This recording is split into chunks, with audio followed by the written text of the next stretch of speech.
Nothing defines the visual character and much of the tone of a fine violin more than the sound openings.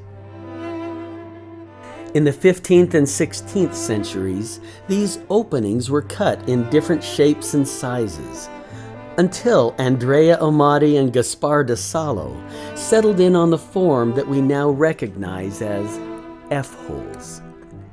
Yet, even though Niccolo Amati and Jacob Steiner refined this form and gave it elegance, it took the true genius of Antonio Stradivari to lift them into the level of art.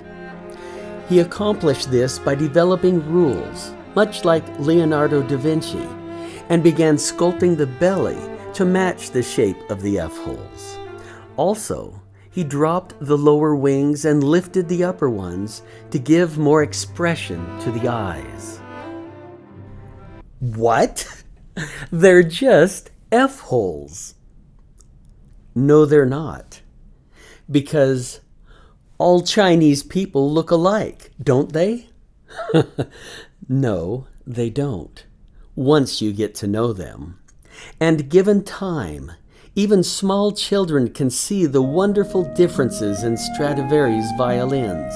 And suddenly, these individual sound openings begin coming to life like the eyes of beautiful women.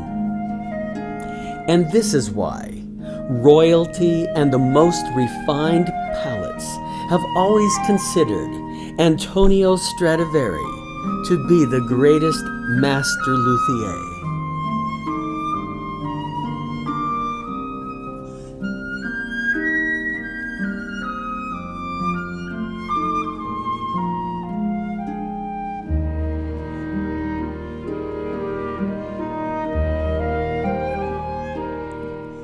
But what about the other musicians? Not only those who simply couldn't afford a Stradivarius, but more importantly, those who craved even more.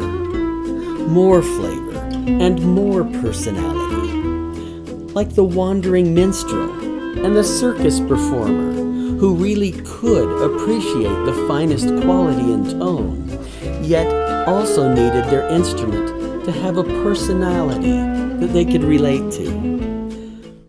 Or an instrument for the loneliest recluse hiding in the shadows, accused of being a witch because of her appearance.